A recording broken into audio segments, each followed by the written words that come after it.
Okay, welcome everyone.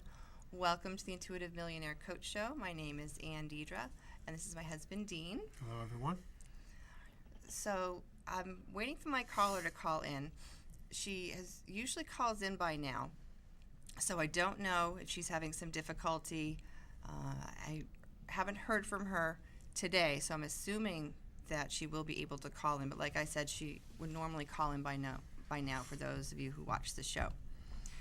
So we'll see what happens. I've also put a call out to my inner circle for another coaching client that was going to start working with me, or will start working with me in February. So I'm actually going to turn on my phone just in case Michelle calls me. Okay, that may be her. Let's see. Thank you for calling Intuitive Millionaire Coach Show. What's your name? Hi, it's Michelle. Hey, Hi, Michelle. All right. Hi. I've tried. This is like my fourth time trying to call. Oh, my goodness. Well, I thank you so I much. sent you a text, but that's cool. We're good now.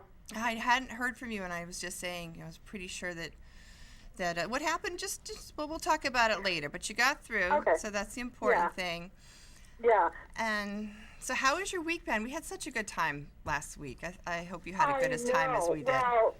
Well, he told me that he loves me. Ah! Isn't that funny? Yes. New Year's Day in the morning. Oh, my goodness. I got an I love I you. know what camera I'm supposed to look at. Okay, so hang on, Dean. Can you go check with Joe the cameras?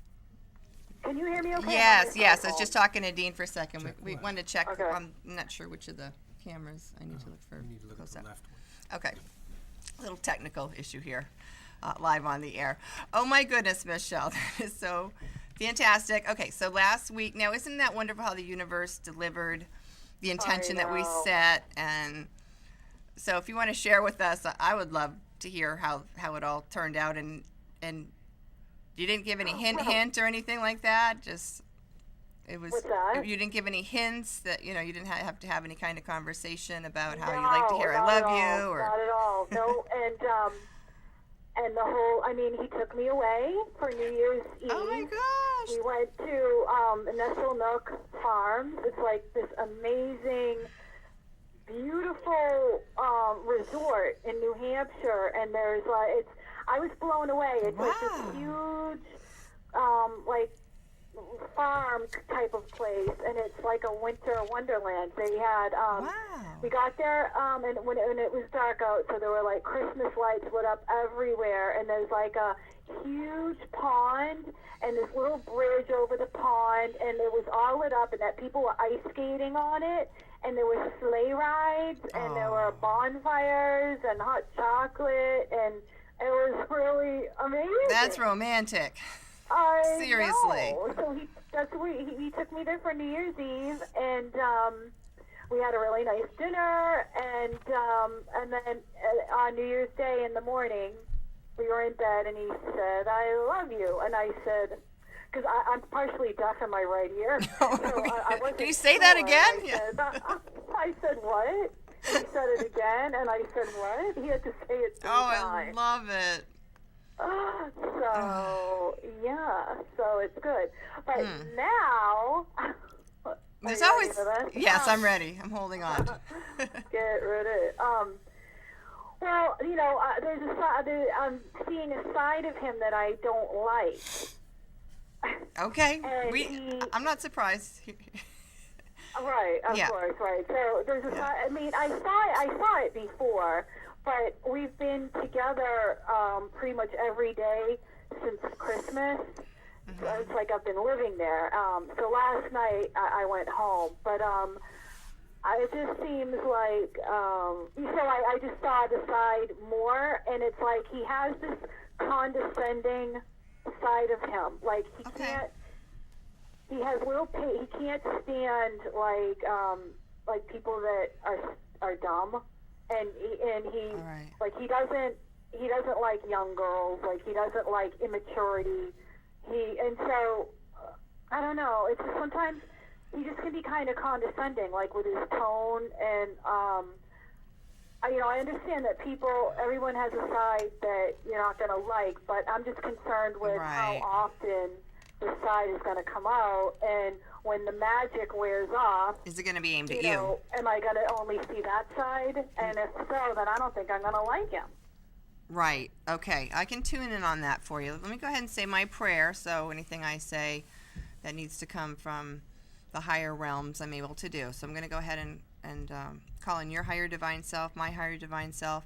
I'm going to invite the hierarchy of light, all the masters and teachers of light to be with us. I'm going to ask for the highest good to come through, highest and best than you can ever imagine. Thank you, and protect the space of a clear and pure channel for Michelle while we share. Thank you, God. Amen. Okay, so hold on a second. Let me see what I can get for you on that and see Okay.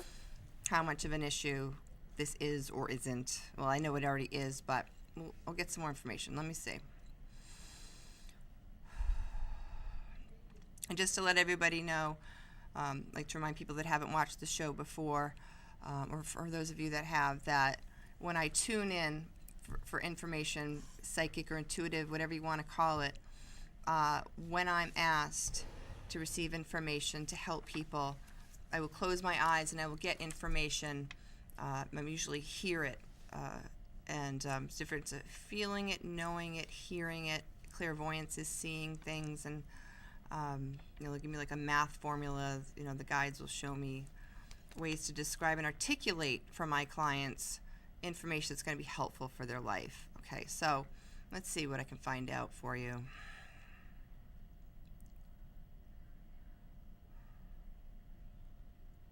Okay, that kind of, I would call it behavior, that what he's exhibiting comes from whether he's showing that to you regularly.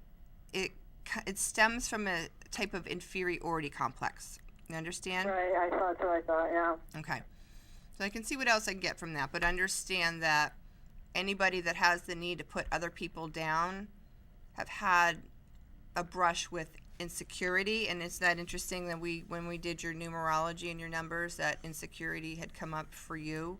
Right, And so what I get intuitively with that, with you, why it's a particular trigger for you, because on some deep level, you know that it's coming from a place of insecurity. It's a small behavior. Would you agree? Belittling other people in order to make yourself feel better is not a big, generous person. And you're seeing that flaw, and it's triggering in you some of your insecurities. Right. Right? Yes. And when I first saw that side of him, it was horrible. I got wicked hurt, and then after a few times of him exhibiting that, I realized, oh, wait a minute, you need to, and he even said to me, you need to have a thick skin if you're going to hang with me. And so I thought, oh, okay, so it's not me. And so now... Thanks for the warning. Yeah. What's that? Sorry, thanks for the warning. Right. So now when he acts that way, it just, I just find it dislikable. I just think, It's unattractive. It's unattractive. I just don't like it. Okay, let me tune... And then, it sucks. Yeah, let me tune in again, because remember, soulmates, whatever you want to call it, there's rarely a relationship where there's going to be something that the other person shows you. Right. So let's see. Now, do you want me to can I give you a little background on him? Sure. Yep. He had a horrible childhood. His mother was straitjacket, lunatic, she would talk with that possessed, scary voice, cuckoo's nest, whack job. Yeah. His father was very mean to Eric, and even his mother would say to Eric, your father is so jealous of you. Because Eric is smart. He got really good grades in school without really trying.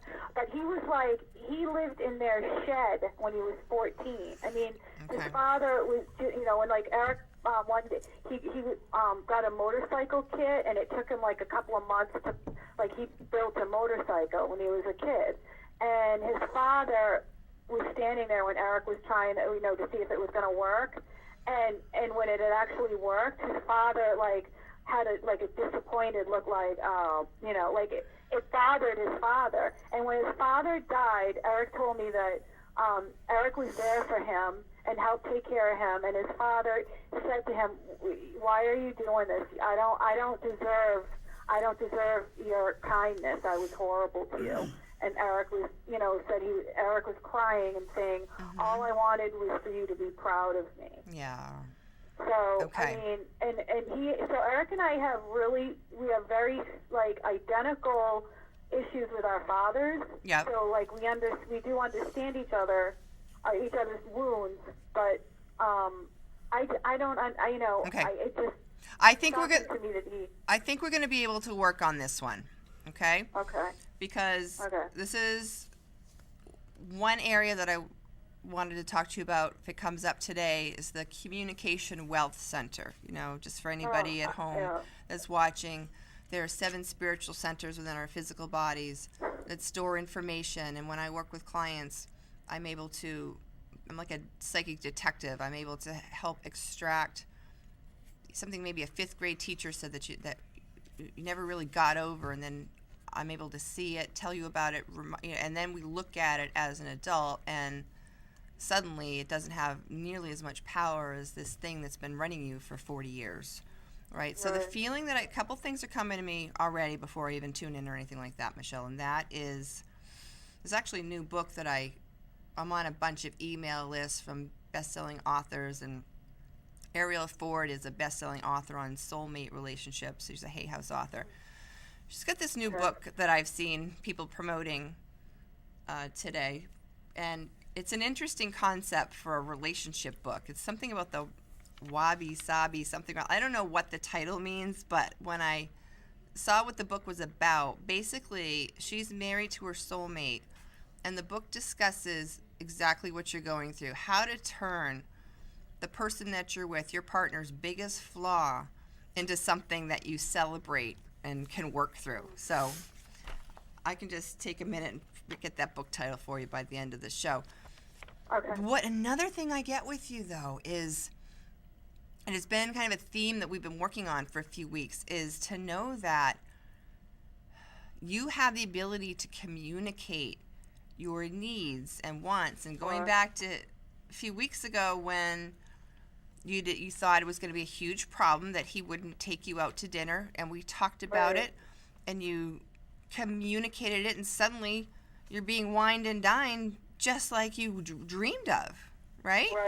Right. And we discussed how difficult that was for you to express yourself at the expense of being vulnerable and maybe being rejected, right? Yeah. And so then last week you were saying everything's fine except I haven't heard and I love you. And I don't think it's a coincidence that we shifted some energy on this show, and we brought Dean in and got the man's advice and the man's opinion, and we had the intuitive insight coming through, and then lo and behold, you get what you want without even asking this time. Okay? So, leading up, this issue that he has, this insecurity, this, how did it come through? Insecure, I forget what I said, insecurity complex or something, but Behavior. inferiority complex. Right. Any of you that work with me know that Google and dictionary.com are always at my disposal, because when I hear the guides tell me something, it's like an important concept, and I want to maybe shed a little more light on that. But I think you know where I'm going with this, is that I believe with all of my heart that there will be a time when he exhibits this behavior, and I keep hearing it as a behavior. A behavior is different than who he really is. So, right? So it's like when someone says, you're stupid versus you're acting stupid. That's 2 different things. Right. And Dean and I talk about this. We are very careful not to call each other names. Right. Because